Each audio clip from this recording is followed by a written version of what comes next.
Hello दोस्तों। आज अगर हम अपने चारों तरफ देखें तो ज़्यादातर लोग की ज़िंदगी में कोई ना कोई प्रॉब्लम है। किसी ना किसी एक प्रॉब्लम से तो हर कोई अपनी ज़िंदगी में स्ट्रगल कर ही रहा है। किसी को हेल्थ की प्रॉब्लम है, किसी को बिजनेस की प्रॉब्लम है, कोई अपनी जॉब से सेटिस्फाई नहीं है, तो कोई ना कोई ऐसी न जाने कितनी सारी प्रॉब्लम लोगों के साथ चलती है। पर आपने कभी सोचा है कि इन प्रॉब्लम्स की वजह क्या है? ये क्यों जिंदगी में ये प्रॉब्लम हमारे लाख कोशिश करने के बाद भी खत्म नहीं होती, बल्कि एक के बाद एक बढ़ती रहती है? आखिर क्या कारण ऐसा है कि ज्यादातर लोग चारों तरफ हमारे प्रॉब्लम के शिकार है? तो आज मैं इसी टॉपिक पर आपसे बात करने आया हूँ। नमस्कार, मैं तेजान सर, एक ट्रांसफॉर्मेशन एंड सक्सेस कोच। तो आज मैं आपको बताऊंगा कि कैसे आप इन प्रॉब्लम्स को अपनी ज़िंदगी से हटा सकते हैं। मैं वो तरीका आपको बताने की कोशिश करूंगा कि आप इन प्रॉब्लम्स को और बेहतर ढंग से अपनी ज़िंदगी में डील कर सकते हैं और कम से कम इनसे होने वाले स्ट्रगल और जो परेशानियां आपकी ज़िंदगी में इन प्रॉब्लम से होती है, आप उनसे बच सकते हैं। तो चलिए शुरू करते हैं बिना टाइम गवाए। प्रॉब्लम बेसिकली अगर हम देखा जाए, एक प्रॉब्लम को समझे कि प्रॉब्लम हम कहते किसे हैं अपनी ज़िंदगी में। तो बेसिकली कभी कभी लाइफ में आप ये देखिए, कुछ चैलेंजेस, कुछ सिचुएशन ऐसी आती है जो हमारे लाख कोशिश करने के बाद भी वो सॉल्व नहीं हो पाती, और जब लंबे टाइम तक वो चीज़ें हमारे साथ चलती रहती है तो हम लोग कहीं ना कहीं उनको नाम दे देते हैं प्रॉब्लम का। पर असल में प्रॉब्लम बेसिकली एक दिमाग का डिल्यूजन ज़्यादा है। और मैं समझ सकता हूँ कुछ लोग कहेंगे कि जब प्रॉब्लम है तो ये डिल्यूजन कैसे, यानी कि भ्रम कैसे है? तो बेसिकली इसको समझाने के लिए हम एक छोटी सी स्टोरी का सहारा लेते हैं ताकि आपको पता लग जाए कि बेसिकली जो लाइफ में सिचुएशन आती है और चैलेंजेस आती है वो सबकी ज़िंदगी में होते हैं और वो हमेशा आने ही होते हैं। लाइफ का मेन जो एक चीज़ है जिसे आप कंट्रोल नहीं कर सकते, वो है लाइफ में आने वाली सिचुएशन और चैलेंजेस। लेकिन ये प्रॉब्लम कब बन जाते हैं, तो इसको समझने के लिए एक छोटी सी कहानी का सहारा हम लोग लेते हैं जिससे आप लोगों को बहुत बेहतर ढंग से समझ आएगा। तो शुरू करते हैं एक जय की कहानी। जय एक मिडिल क्लास में पैदा हुआ एक शख्स है, बहुत समझदार, बहुत मेहनती, और एक मिडिल क्लास में पैदा हुआ। और जैसे कि नॉर्मली हम लोगों की ज़िंदगी में दो फेज़ होते हैं लाइफ के। एक होता है हमारा पढ़ने लिखने का, यानी कि कुछ स्किल सीखने का, और एक फेज़ होता है हमारा जब हम रिटर्न करते हैं अपनी फैमिली को, अपनी सोसाइटी को, काम करके कुछ ना कुछ उन स्किल्स का यूज़ करके अपनी और अपनी फैमिली की लाइफ में कुछ चेंज लाते हैं। तो जय भी एक इसी तरह का एक मिडिल क्लास पर्सन है और समझदार इंसान है, जो अपने लाखों लोगों की तरह अपने पहले फेज ऑफ लाइफ में जब उसे पढ़ाई करनी होती है, पूरी मेहनत से, पूरी शिद्दत से मेहनत करता है, पूरा दिलो दिमाग लगाता है और अच्छे से अपनी पढ़ाई पूरी करता है। और जब वो दूसरे फेज में आता है अपनी लाइफ के, तो अब जब रिटर्न करने की बारी आती है सोसाइटी को, अपनी फैमिली को एक अच्छी लाइफ देने की, तो पूरी मेहनत से वो अपना एक बिजनेस खड़ा करता है और काफ़ी हद तक सक्सेसफुल भी होता है। अपनी फैमिलियों को जो चीज़ें वो देना चाहता था, अपनी सोसाइटी को, तो वो देने में काफ़ी हद तक कामयाब भी होता है। पर एक समय ऐसा आता है कि जय की ज़िंदगी में जब उसका बिजनेस एक जगह जाके सैचुरेट हो जाता है। उससे पहले जय बहुत खुश आदमी है, उसे लगता है कि लगभग ज़िंदगी के सारे पर्पस सॉल्व हो गए हैं, तो अच्छी खासी हंसी खुशी ज़िंदगी चल रही थी। पर अचानक से ब्रेक लगता है और एक सैचुरेशन का फेज़ आ जाता है बिजनेस में, जहां उसे लगता है कि बिजनेस रुक सा गया है, थम सा गया है। जय उसको एक टेम्परेरी फेज़ मानता है और उस टेम्परेरी फेज़ को के लिए और मेहनत करता है कि ये पास हो जाएगा, मैं अगर और मेहनत करूँगा तो इस फेज़ को भी मैं पार कर जाऊँगा। जय मेहनत करता है, बहुत मेहनत करता है ईमानदारी से, पर वो देखता है कि वो फेज़ निकलने की बजाय बिजनेस जहाँ सैचुरेट हो गया था, एक जगह आकर रुक गया था, और वो डिक्लाइन होना शुरू हो जाता है, नीचे आना शुरू हो जाता है। तो जय को लगता है कि चीज़ें काम नहीं कर रही है। अब वो अपने बिजनेस को रिवाइव करने के लिए मार्केट से कुछ पैसा उठा लेता है कर्ज के रूप में, और पूरी अपनी कोशिश करता है कि अपने बिजनेस को फिर से रिवाइव कर सके और फिर वापस उसी जगह पहुंच सके जहां वो था। पर दुर्भाग्य से ऐसा नहीं होता और जय का बिजनेस और नीचे चला जाता है। अब जहां पहले जय को एक टेंशन थी कि बिजनेस थम सा गया है, अब उसको दो टेंशन हो गई कि एक तो बिजनेस नीचे जा रहा है और ऊपर से उसने बाजार से कर्ज भी ले लिया है। अब जय की जिंदगी थोड़ी सी मुश्किल हो जाती है, टफ हो जाती है, उसका स्ट्रगल बढ़ जाता है। तो जय काफी प्रयास करता है, काफी कोशिश करता है, पर कुछ हो नहीं रहा होता है। तो जय को लगने लगता है कि क्या करूं इस वक्त, मतलब कैसे इस सिचुएशन से बाहर निकला जाए। एक दिन जय अचानक मार्केट में अपने एक दोस्त से टकराता है, पुराने दोस्त से, जिसका नाम आदित्य होता है। वो उसका कॉलेज फ्रेंड होता है। तो जय उससे मिलता है, और जैसे कि पुराने दोस्त मिलते हैं तो एक दूसरे से एक दूसरे का हालचाल पूछते हैं। तो आदित्य पूछता है जैसे क्या चल रहा है जिंदगी में, क्या कर रहे हो। तो जय भारी मन से सही, अब किसी से आप इतने दिनों बाद मिले तो सीधे अपनी समस्या तो नहीं बोल सकते। तो जय कहता है नहीं ठीक है, सब कुछ मेरी जिंदगी में अच्छा चल रहा है, कोई दिक्कत की बात नहीं है। तो जय भी पूछता है कि आदित्य तुम बताओ तुम्हारा कैसे चल रहा है। तो आदित्य कहता है यार सब ठीक है, कमाई धमाई तो सब ठीक है, जिंदगी में सब वैसे तो अच्छा ही है, पर पता नहीं मैं अंदर से खुश नहीं रह पाता हूँ। मुझे जो खुशी मिलनी चाहिए मैं कुछ मिस करता हूँ। अब जय सुन के बड़ा हैरान होता है। खैर जय बात सुनता है, करता है उससे, और दोनों अपने अपने रास्ते फिर चले आते हैं। तो रास्ते में जब जय आ रहा होता है तो अपने मन मन में अपने आप से जय बातें करता है और कहता है यार बड़ा पागल आदमी था, मतलब तेरी जिंदगी में सब कुछ है, मटेरियलिस्टिकली तू खुश है, और फिर भी तुझे अपनी प्रॉब्लम इतनी बड़ी लग रही है। तो कह रहा है मैं जिंदगी में खुश नहीं हूँ, यहाँ देख मेरा बिजनेस भी रुक गया है, कर्जा भी हो गया है, और मतलब मेरी जिंदगी कैसी होगी अगर तेरे रिलेटिव देखूं। तो उस दिन से जय को लगने लगता है कि मेरी प्रॉब्लम वाकई काफी बड़ी है। उससे पहले ध्यान रखिएगा जय को सिर्फ एक प्रॉब्लम थी, लेकिन उस दिन से उसकी प्रॉब्लम बड़ी हो जाती है। उसे लगने लगता है कि मेरी प्रॉब्लम बड़ी है। अब जय को लगता है अगर ये प्रॉब्लम बड़ी है तो इसका सॉल्यूशन भी कुछ एक्स्ट्रा ऑर्डिनरी होना चाहिए, कुछ बड़ा सॉल्यूशन होना चाहिए। जय फिर कोशिश करता है, फिर दिमाग लगाता है और पूरी मेहनत करता है, पर कुछ नहीं होता। जय का बिजनेस और नीचे चला जाता है।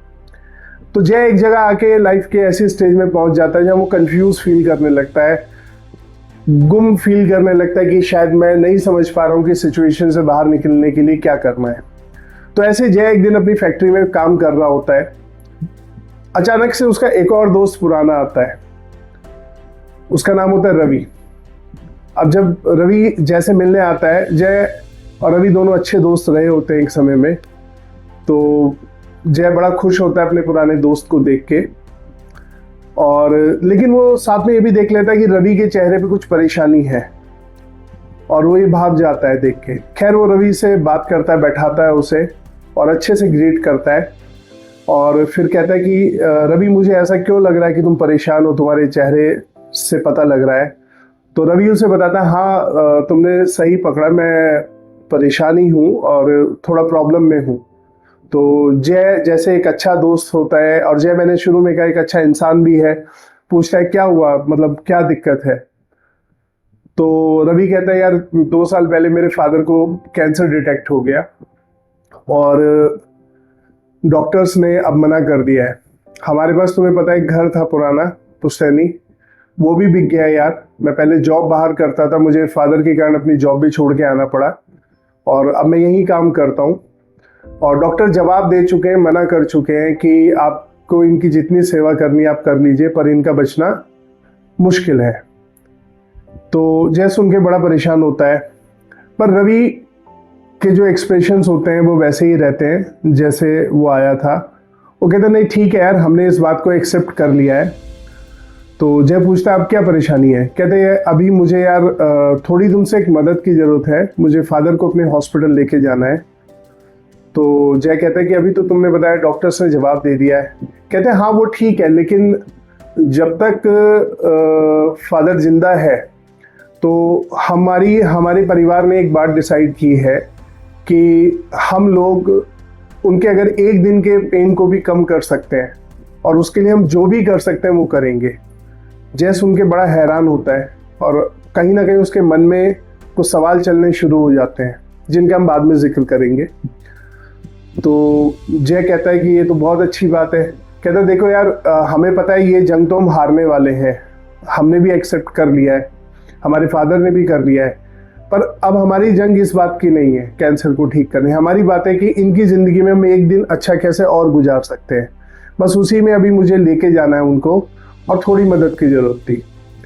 जय 1 मिनट के लिए पोज लेता है, वहां से खड़ा होता है, अंदर जाता है अपने ऑफिस में, और जो भी कुछ उसके पास होता है अवेलेबल, वो पैसे लाके सीधे सीधे अपने दोस्त रवि के हाथ में रख देता है और कहता है कि यार रवि, अभी थोड़ा सा बिजनेस डाउन है, मैं इससे ज़्यादा शायद मदद ना कर पाऊँ अभी।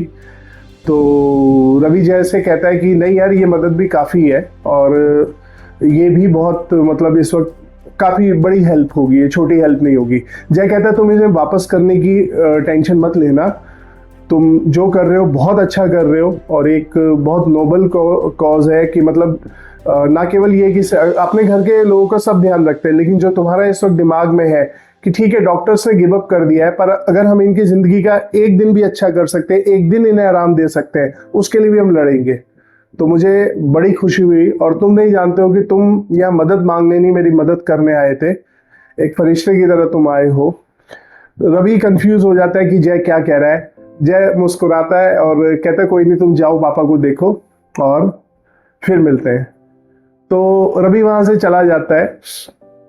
अब जय थोड़ा उस वक्त अकेले में चला जाता है और उस इमोशनल एनवायरनमेंट जो होता है उससे बाहर निकलने की कोशिश करता है कि जय खुद भी रवि की बातों से सुन के बड़ा स्टन था कि ये क्या कह गया।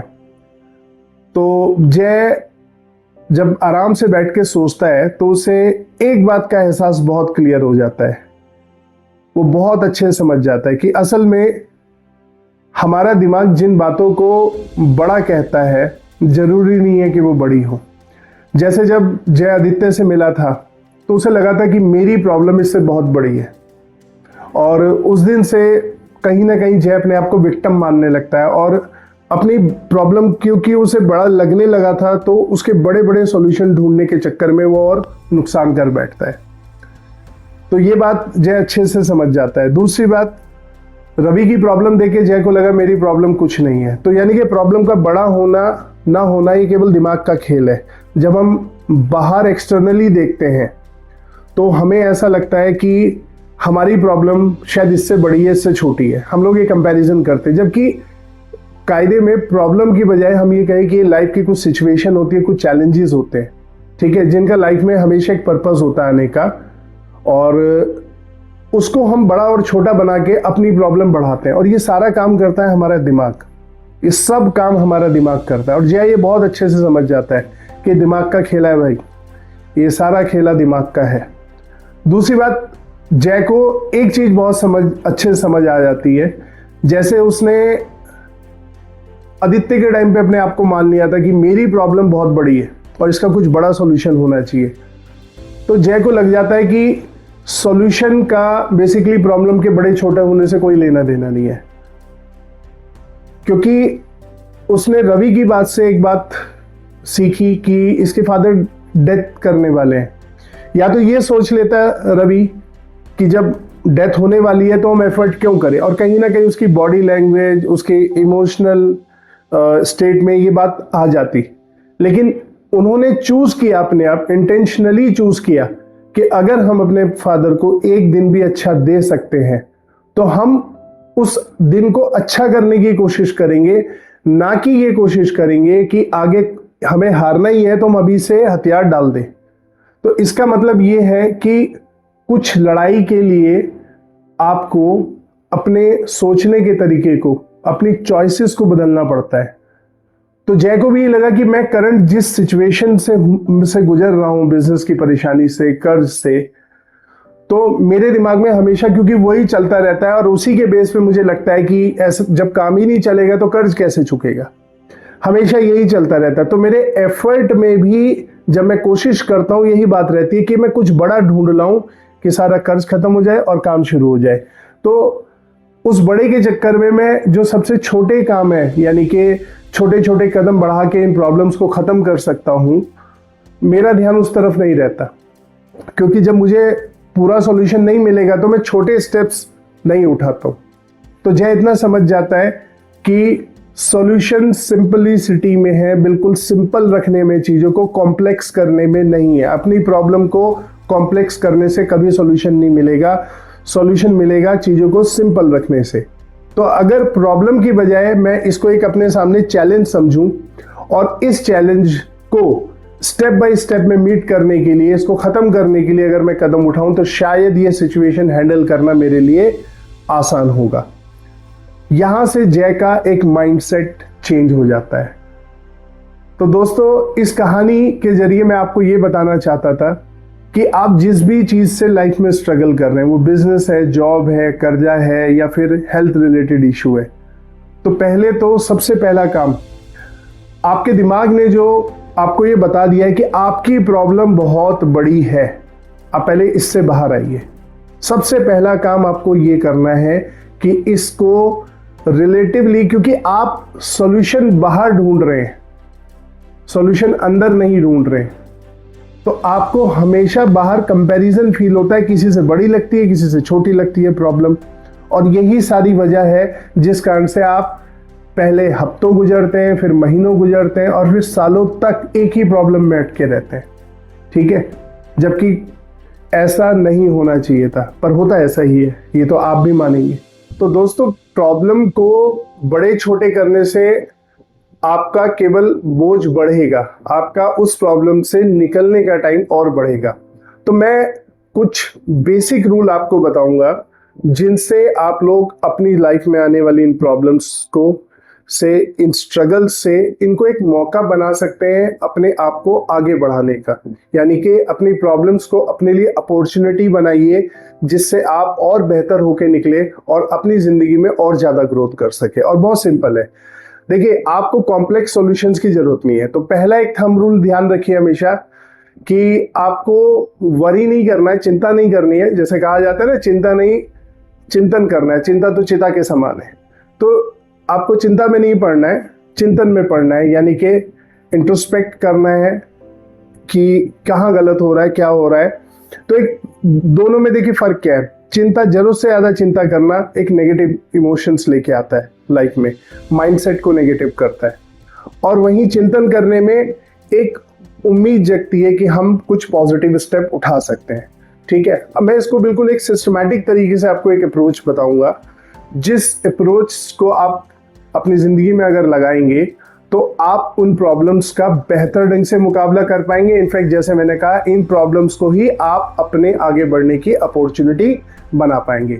इसको समझाने के लिए मैं आपको पहले एक बेसिक बात बता देता हूँ। देखिए, अब ये बिलीफ सिस्टम पे है आपके, कि आपका बिलीफ सिस्टम किस तरह का, आपका माइंडसेट किस तरह का है। आपने अगर अपनी बॉडी को देखा हो, अगर आपको कभी चोट लग जाती है तो यूजुअली आप देखते हैं कि खुद वो हील होती है। ठीक है, ऑटोमेटिक, आप ना भी लगाए थोड़े दिन में हील होनी शुरू होती है, अनटिल अनलेस वो बहुत ज्यादा कोई इंजरी ना हो, काफी हद तक हीलिंग हो जाती है। और कोई दवाई भी असर करती है तो क्या करती है, वो आपकी हीलिंग को इनिशिएट कर देती है, चाहे हम मेडिसिन खाते हैं या हम लगाते हैं। तो बेसिकली हमारी बॉडी में एक ऑटो करेक्शन मोड है। ठीक है, ऐसे ही ध्यान रखिए, हमारी थिंकिंग में भी ऑटो करेक्शन मोड है। अगर हमारी लाइफ में कोई डिसीजन ऐसा चला जाता है जो हमें सर्व नहीं कर रहा है, जिसका हमारी जिंदगी पे कोई बहुत ज्यादा पॉजिटिव इम्पैक्ट नहीं पड़ रहा है आगे, वो किसी भी कारण से हो सकता है। ठीक है, तो ये ध्यान रखिए, auto correction mode automatically on हो जाता है। अब ये ऑटो करेक्शन मोड क्या होता है कि अगर जय की बात करें, हो सकता है जिस बिजनेस में वो रहा हो, ठीक है, उस बिजनेस का टाइम या स्कोप अब नहीं है, क्योंकि जय बहुत ज्यादा अटैच है, जिंदगी सिस्टमैटिक ढंग से जी है और अब बहुत मेहनत करके अपने आप को खड़ा किया एक जगह, तो इतना अटैचमेंट हो जाता है कि उससे हम लोग अपना जो समय के साथ ट्रांसफॉर्मेशन की जरूरत होती है, चेंजेस की जरूरत होती है, वो नहीं कर पाते। ठीक है, हम उसी पुराने धर्रे पे चलते रहते हैं। और यही बात जय ने समझी कि हम चीजों को दूसरे तरीके से देखें। तो हमारी ज्यादातर लाइफ में जो प्रॉब्लम होती है वो बेसिकली ऑटो करेक्शन मोड के कारण ही आती है, जहां पे वो हमें आगे बढ़ाने आती है, हमें पीछे खींचने नहीं आती है। अभी आपके माइंडसेट के ऊपर है, या तो आप छाती पीटते रहिए मेरे साथ बहुत ज्यादा दिक्कत है, या आप उसको देखने का प्रॉब्लम को नजरिया बदलिए कि इस वक्त क्या ऐसा हो सकता है जो इस वक्त के लिए सबसे बेहतर होगा, या इस वक्त मैं सबसे बेहतर कर सकता हूं। तो जब आप अपना माइंडसेट बदलेंगे, प्रॉब्लम से हटा के, जो दिमाग बार बार लूप में वो चीजें हमें सोचने पे मजबूर कर देता है, ठीक है, कि ये प्रॉब्लम तो खत्म ही नहीं होगा, अगर ये नहीं हुआ तो ये नहीं होगा। हर बार आप देखिए जो लोग इस लूप में फंसे होंगे, हर बात पे हर दूसरे दिन अगर ये नहीं हुआ तो ये नहीं होगा, ये नहीं हुआ तो ये नहीं होगा, और अगर आप इसकी बात फॉलो करते रहे तो आप इस लूप में फंसते आएंगे और प्रॉब्लम और गहरी होती चली जाएगी। तो बेसिकली प्रॉब्लम को अगर वाकई कोई एक्यूट बना रहा है तो हम खुद बना रहे हैं, ठीक है। तो मैं आपको यही सजेस्ट करूंगा और यही एडवाइस करूंगा कि सबसे बेहतर है कि आप इन प्रॉब्लम्स को अपनी जिंदगी में देखने का नजरिया बदल दीजिए। सबसे बेहतर यही है, क्योंकि आपका ऑटो करेक्शन मोड है, यानी कि लाइफ आपको खुद कह रही है कि अब आपको ग्रोथ की जरूरत है, और वो आपको यही सिग्नल दे रही है इन प्रॉब्लम्स के जरिए कि आप और मैच्योर होइए और ग्रो करिए। और हम लोग क्या कर रहे हैं, हम बस यहीं पे पकड़ के बैठे हुए हैं प्रॉब्लम को। तो ये नहीं करना है बिल्कुल भी, ठीक है। तो मैं इसके कुछ छोटे छोटे स्टेप्स आपको बताऊंगा। मैं देखिए बहुत सिंपल चीजों में बिलीव करता हूं। मैंने अभी कोई ऐसे टर्म्स भी नहीं इस्तेमाल किए अपनी बातों में, बहुत ज़्यादा एजुकेट करने वाली। कई बार क्या होता है, आदमी सिर्फ थ्योरी में ज़्यादा चला जाता है। बेसिकली मुझे लगता है इन सिचुएशन को प्रैक्टिकल और एक्सपीरियंस के बेस पर अगर डील करा जाए ज़्यादा अच्छा है। इनको बहुत भारी भारी शब्दों से मैं भी यूज़ कर सकता हूँ, लेकिन उनसे प्रॉब्लम सॉल्व नहीं होगी। तो बिल्कुल सिंपल रखिए चीज़ों को। सबसे पहली बात देखिए, आपकी सिचुएशन जो भी चल रही है, आप इनसे वो छुपा छुपी खेलना बंद कर दीजिए। मैं हमेशा कहता हूँ कि बेसिकली होता क्या है कि जब हम प्रॉब्लम्स को एक्सेप्ट नहीं करते हैं तो वो छुपा छुपी का खेल शुरू हो जाता है, क्योंकि हम पता नहीं किस चीज़ को प्रोटेक्ट कर रहे होते हैं उस टाइम पर। शायद हमें लगता है कि अगर हमने ये स्टेप लिया तो लोग क्या कहेंगे, ये सब हमारे दिमाग में चलता रहता है। तो मैं उस बात पे अभी नहीं जाऊँगा। मैं सिंपल कहूँगा कि सबसे पहला काम है जो ट्रांसफॉर्मेशन का सबसे पहला स्टेप है, एक्सेप्ट दैट कि हाँ प्रॉब्लम है। इसको एक्सेप्ट कर लीजिए, हाँ है दिक्कत। जब आप एक्सेप्ट कर लेंगे तो और आप ज्यादा छुपेंगे नहीं प्रॉब्लम से। अब है तो है। एक्सेप्ट करते ही, मैं इसलिए बाकी बातों में नहीं जा रहा हूं कि एक्सेप्ट करते ही वो बाकी बातों की जो इफेक्ट है वो अपने आप खत्म होने शुरू हो जाते हैं। तो सबसे पहले तो एक्सेप्ट कर लीजिए, yes there is a problem and I have to deal with it, that's it. Acceptance transformation का पहला स्टेप है। प्रॉब्लम आपकी हेल्थ से है, मान लीजिए बिजनेस में, मान लीजिए कर्जे की है, या नौकरी ऐसी है जिससे आप अपनी जरूरतें पूरी नहीं कर पा रहे, एक्सेप्ट इट। देखिए आप खुद ही, आप इसको चाहे तो अभी भी करके देख सकते हैं। जब आप करेंगे तो आपको लगेगा कि पानी अंडर द ब्रिज जा रहा है, यानी कि इमोशंस जो हर वक्त हावी रहते हैं वो नीचे जा रहे हैं। तो सबसे पहला काम है एक्सेप्ट करना। सेकंड जो काम आपको करना है एक्सेप्ट करने के बाद, ठीक है, अब आपको डील करना है। तो हमेशा ध्यान रखिए, कितनी भी दिक्कत आ जाए, कुछ भी आ जाए, अपने ऊपर से सेल्फ कॉन्फिडेंस कभी कम मत होने दीजिए। हो सकता है आपने कुछ डिसीजन कभी लिए हों और आज वो गलत लग रहे हैं, इसका मतलब ये नहीं है कि सॉरी हो सकता है आपने कुछ डिसीजन पहले लिए हो और इस वक्त वो आपको भी गलत लग रहे हैं। हो सकता है आपके आसपास के लोग भी गलत कहते होंगे। कभी भी देखिए, खाली आसपास वालों के कहने के कारण, ठीक है, अपने दिमाग में वो चीज भर लेना वो बिल्कुल ठीक नहीं है। अपने सेल्फ कॉन्फिडेंस को, मैं एरोगेंस को नहीं कह रहा हूँ, ईगो को नहीं कह रहा हूँ, मैं कह रहा हूँ सेल्फ कॉन्फिडेंस को, सेल्फ बिलीव को, कि ठीक है मैं इस सिचुएशन में आ गया क्योंकि हमने एक्सेप्ट कर लिया है, पर मैं इतना काबिल हूं, मैं इससे निकल सकता हूं। अब देखिए ये सारा खेल, जैसे मैंने जय के केस में बताया, दिमाग से शुरू हुआ। दिमाग ने आदित्य की देख के प्रॉब्लम को कहा मेरी तो बहुत बड़ी है, रवि की देख के कहा यार मेरी तो छोटी है, और ये इसके तो सॉल्यूशन हो सकते हैं। एकदम से दिमाग बदल गया। तो बेसिकली जब आप ज्यादा कॉन्शियसली देखते हैं चीजों को, दिमाग के लूप में नहीं फंसते हैं, तो आपने तो पहले ही शांत कर दिया दिमाग के लूप को, कि आपने कहा कि ठीक है प्रॉब्लम तो है। अब दिमाग इससे आगे, अगर आप बचते तो दिमाग 10 बातें बताता, लेकिन आप क्योंकि बच नहीं रहे तो दिमाग भी कंफ्यूज है कि इसने तो मान लिया है, तो आपको ज्यादा बातें नहीं बताएगा। अब है कि खुद को अपने सबकॉन्शियस माइंड में इस बिलीफ को डालना कि मैं इससे निकल सकता हूं। तो मैं इसके देखिए 2 तरीके आपको सजेस्ट करूंगा, और मैं खुद अपनी लाइफ में इन चीजों से गुजरा हूं, तो मैं इसी के बेस पर आपको प्रैक्टिकली मैंने अपनी लाइफ में जो चीजें अपनाई है तो मैं आपको भी वही सजेस्ट करूंगा। तो सबसे पहला तरीका है इनकैंटेशन, यानी कि अपने आप को, अपनी फिजियोलॉजी को बिलीव कराना कि मैं ये काम कर सकता हूं। और ये बहुत आसान है, कोई मुश्किल नहीं। शुरू में आपको और लग सकता है। आपको अपनी भाषा में, जो भी भाषा आपकी है, आप हिंदी, इंग्लिश, उर्दू, पंजाबी, जो भी आप बोलते हैं, जिस भी है, बंगला है, ठीक है, कन्नड़ है, जो भी आपको लगता हो, ठीक है, आप अपनी लैंग्वेज में आपको कुछ बातें अपने लिए बोलनी है।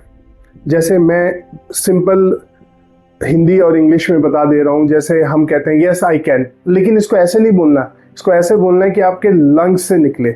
आप चाहे तो किसी अकेले कमरे में जाइए और जितना चिल्ला के अपनी छाती खोल सकते हैं, खोल खोल के बोलिए। इनफैक्ट अगर आप चाहे तो छाती पीट पीट के बोल सकते हैं। ये आपके बहुत फायदे में जाएगा। आपने देखा होगा अक्सर आर्मी में जब ट्रेनिंग होती है तो बेसिकली वो लोग ये यूज़ करते हैं। उनको हर बात जो उनके दिमाग में फीड करनी होती है उसको बहुत चिल्ला चिल्ला के नारों की तरह बोलते हैं उसको, कि जैसे स्लोगन्स, मतलब शाउट करते हैं, चैंट नहीं करते, शाउट करते हैं। तो शाउट करने का मतलब होता है बेसिकली फिजियोलॉजी बदलती है, ठीक है। जब फिजियोलॉजी यानी कि आपके शरीर में वो एक तरह से एम्बिड होना शुरू हो जाता है। आपने देखा होगा, आप सबने कोई ना कोई खेल कभी ना कभी खेला होगा। आपने कभी देखा है जब आप खेलते हैं तो बेसिकली नॉर्मली आदमी की एनर्जी अलग रहती है, लेकिन खेल में जब कुछ मोमेंट ऐसे आते हैं जहां हम ये मतलब ऐसी हमें एनर्जी आ जाती है, जब वो कर लेते हैं हम करेंगे, और अक्सर हमारे मुंह से उस टाइम पर आवाजें निकलती है। सो बेसिकली एनर्जी सबके पास है, और कितनी है मैं आपको बताऊं, बहुत ज्यादा, इनफाइनाइट एनर्जी है आपके पास, और वो हमेशा अवेलेबल है आपके पास, हमेशा अवेलेबल है। लेकिन आपको उसको यूज करना सीखना है। तो आप जितना तेज अपनी छाती खोल के बोलेंगे, 2 minute 3 minute, yes I can and I am enough, यानी कि मैं काफी और मैं इससे निकल सकता हूं, अपने आप को जितना भी, आप ये समझिए कि चेस्ट को बिल्कुल ओपन कीजिए, हाथ मार के पीट के बोलिए, बिल्कुल शर्माइए मत, कोई क्या कहेगा ये सब छोड़िए, ठीक है। नहीं, किसी ग्राउंड में दूर चले आइए घर से, अगर आपको लगता है अपनी छत पे जाके बोलिए, and shout as much as you can, so that physiologically आपके अंदर वो चीज आए, करेक्ट। अब देखिए, इससे आप एनर्जी जो आपकी डंप हो गई थी, आप उस एनर्जी को रिकॉल करते हैं, वापस बुलाते हैं उस एनर्जी को, ठीक है। So this is the way, ठीक है, to get control on your self, on your energy. क्योंकि बेसिकली जब आदमी प्रॉब्लम में फंसा होता है, उसकी सबसे बड़ी प्रॉब्लम होती है वो ऑटोमेटिक मोड पे चलता है, उसकी एनर्जी स्टक हो जाती है, उसकी वो उठता है, रोज सुबह काम पे जाता है, सब कुछ करता है, बट वो एनर्जी, वो फील, वो जोश नहीं रहता, जिसे जोश भी बोलते हैं।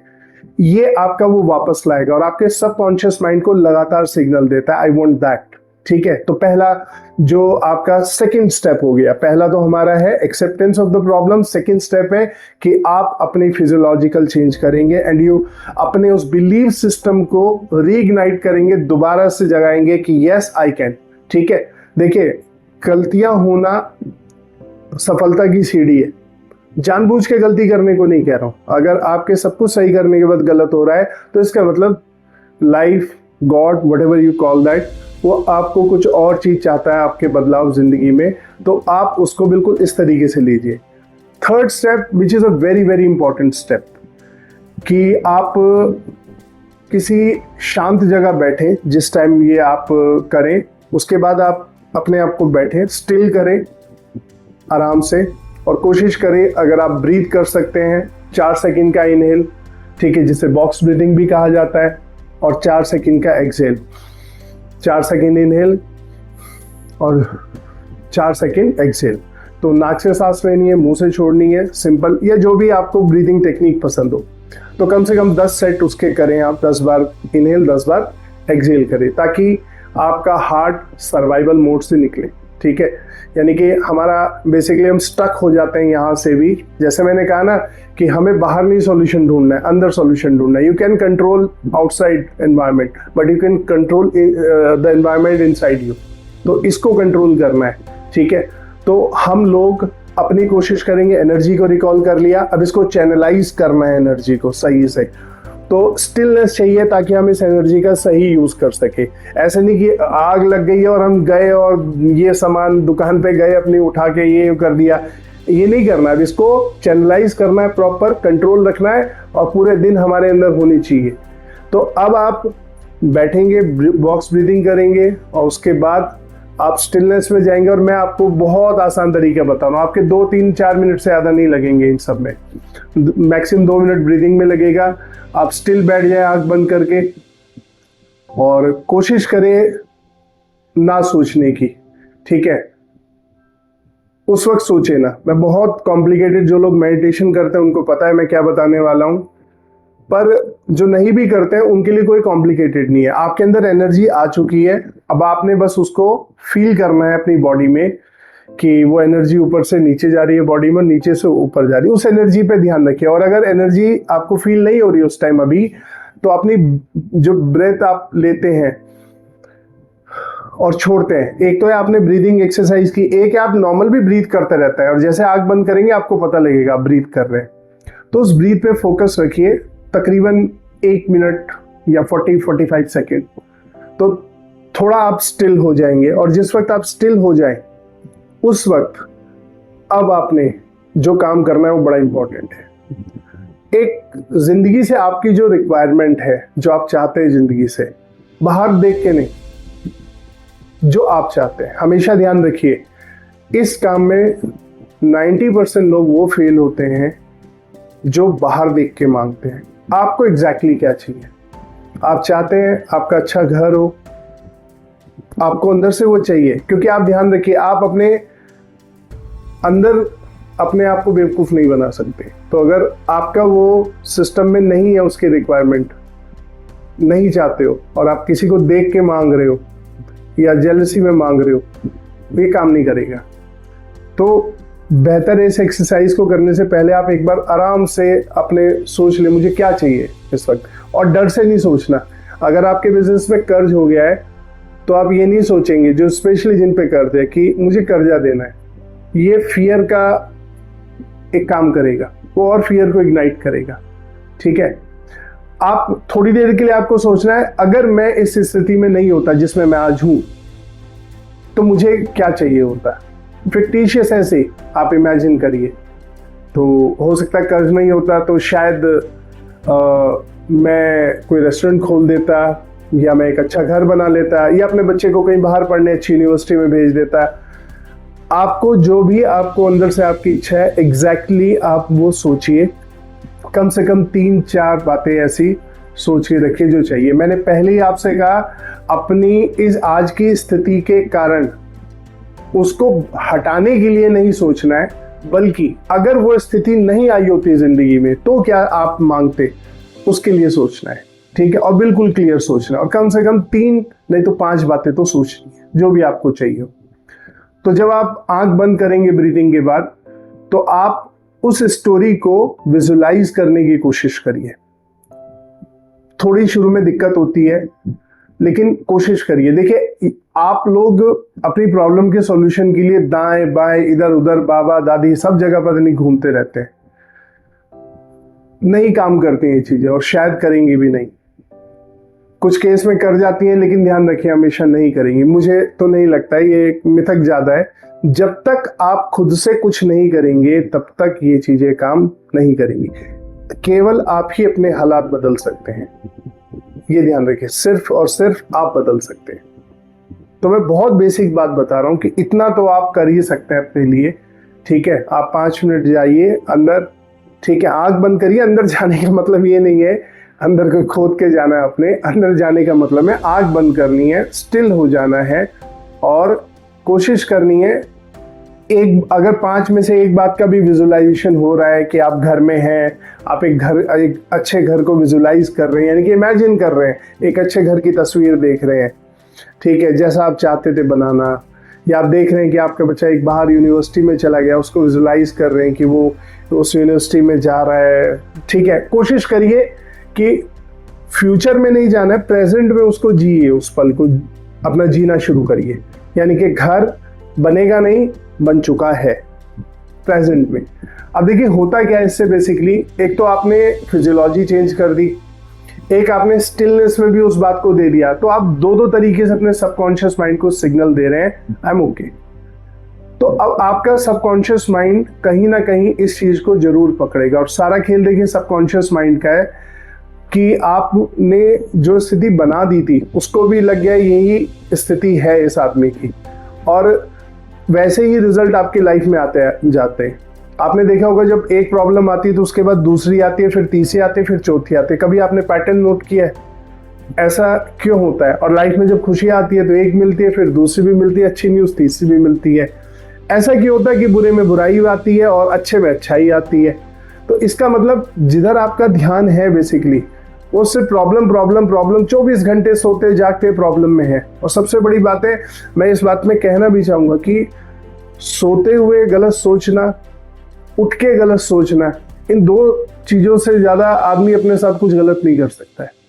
आपके हालात कैसे भी हो, ये 2 टाइम ऐसे आप सोने जा रहे हैं, यही जो मैंने 5 मिनट की टेक्निक बताई है, ठीक है, आप अपनी छाती खोलना, फिजियोलॉजी चेंज करना आप दिन में सुबह के वक्त कर सकते हैं, रात में ना करें वरना पड़ोसी आ जाएंगे घर में, क्या हुआ भाई, ठीक है। लेकिन आप जो सोते वक्त ये चीज़ें विजुलाइज कर सकते हैं कि what do you exactly want in your life right now, और ऐसे विजुलाइज करना है कि यू गॉट दैट, वो मिल गया है, ठीक है। और आप जो खुशी उससे मिल रही है उस खुशी को अपनी बॉडी में फील करिए, ठीक है। इसकी साइंस कभी मैं बाद में डिस्कस करूंगा, पर मैं ट्रस्ट मी, मुझे पर्सनली लगता है कि बहुत ज़्यादा भारी शब्द इस्तेमाल करने से, बहुत ज़्यादा टेक्निकल होने से सॉल्यूशन नहीं मिलता है। आपका बिलीव बन सकता है कि सामने वाला जो कह रहा था उसका लॉजिक क्या है। देखिए, लॉजिक एक्सपीरियंस के ऊपर डिपेंड करता है इन चीज़ों का लॉजिक। मैं आपको बताऊं कि कोई फॉर्मूला नहीं होता है सटीक, और वो दावे करने वाली बात नहीं है इसमें कि आप ये सबके एक्सपीरियंस के बेस पे, किसी आदमी का हो सकता है 1 हफ्ते में उसको असर दिख जाए, 4 दिन में दिख जाए, 2 दिन में दिख जाए, एक आदमी को हो सकता है 6 महीने में ना दिखे। So it's all about experience. तो इसका मतलब शब्दों से कोई फायदा नहीं होने वाला, लॉजिक से कोई फायदा नहीं होने वाला। हालांकि ये प्रॉपर साइंटिफिक है, ये ध्यान रखिएगा, मैं बिल्कुल एक डिस्क्लेमर डाल दूं कि ये प्रॉपर साइंटिफिक चीज़ है, इसमें कुछ भी ऐसा नहीं है कि ये कोई, मतलब मैं कोई बाबा नहीं हूँ कि मैं आपको ऐसे बता रहा हूँ। मैं बस ये बता रहा हूँ कि I can feel your pain because I have gone through the same situation in my life, ठीक है। मैं भी अर्थ से फर्श पे आया हूँ, उससे भी नीचे गया हूँ, और then I felt in the same way, जैसे आप में से बहुत लोग फील कर रहे होंगे। तो मुझे लगा कि शायद मैं खुद को निकालने में कामयाब हुआ, तो मुझे आपकी भी मदद करनी चाहिए। और जब इंसान ने खुद भुगता होता है तो उसके लिए वो रास्ता आसान हो जाता है, ठीक है। तो मैं ये कहूँगा कि प्रॉब्लम एक दिमाग का भ्रम है, ठीक है। लाइफ में चैलेंजेस है, सिचुएशन है, मैं तो प्रॉब्लम बोलता ही नहीं, मैं तो कहता हूँ चैलेंजेस है, सिचुएशन है, और उनको बिल्कुल थ्रू नहीं सोचना है। जैसे मैंने बताया, रवि ने ये नहीं सोचा फादर तो मरने वाले हैं, तो करके क्या फ़ायदा, ये नहीं करना है, ठीक है। इसी तरह जिस पे कर्ज हो गया, यार मैं नहीं दूंगा तो वो ये करेगा वो करेगा, ये सब नहीं सोचना है। देखो, आप जितना हो सकता है, और ना मैं आपको कोई भी स्पिरिचुअलिटी का ऐसा कुछ वो दे रहा हूँ, मैं आपको बहुत प्रैक्टिकल स्टेप बता रहा हूँ कि आप 10 चीज़ें नहीं कर सकते हैं इस वक्त, क्योंकि मैंने खुद भी ये फेस किया है। आप बेयर मिनिमम इतना कर सकते हैं कि आप एक्सेप्ट कर लीजिए प्रॉब्लम है, ठीक है। फिर अपने आप को, आप देखिए दोनों जगह कॉमन है, जब प्रॉब्लम नहीं थी तब भी आप थे, और प्रॉब्लम है तब भी आप है, तो सही भी कौन करेगा, आप करेंगे। तो अपने सेल्फ बिलीव को किसी और के कारण खत्म मत होने दीजिए। सबसे पहले आपका सेल्फ बिलीव वापस आना जरूरी है। देखो, जिसको जो कहना है वो लोग कहेंगे, आप बाहर का एनवायरनमेंट कंट्रोल नहीं कर सकते, उससे परेशान होना बंद कर दीजिए। सबसे पहले सॉल्यूशन ही ये है, आप बाहर लोग क्या कहते हैं इस बात की परवाह को खत्म कर दीजिए। अगर आप नहीं करेंगे तो आप इस लूप में सालों साल, लोग मर जाते हैं, इसी चीज में मर जाते हैं। तो ये मत करिए बिल्कुल भी अपने साथ। मेरी कोशिश यही है कि मैं चाहता हूं कि आप में से जो भी इस चीज में फंसे हो, कम से कम वो अपनी जिंदगी को एक बेहतर जगह ले जा सके। और आप जब ऐसा करेंगे तो आपको अपने बारे में 10 चीजें पता लगेंगी। यही प्रॉब्लम आपको पता लगेगा, जो मैंने ऑटो करेक्शन के मोड की बात करी, तो एक्चुअली मेरा खुद का एक्सपीरियंस है, और बहुत वाइज लोग आपको बता देंगे। लाइफ में प्रॉब्लम आती जब है, जब आपको लाइफ में ग्रो करना होता है। अब इनको अपॉर्चुनिटी कैसे बनाया जाएगा, जब हम इनके थ्रू देख सकेंगे कि ये प्रॉब्लम आई, मैंने इसका सॉल्यूशन किया, हमारा एक्सपीरियंस बढ़ा, मैच्योरिटी बढ़ी, और हमारे सामने और नए ऑप्शन आए ग्रो करने के।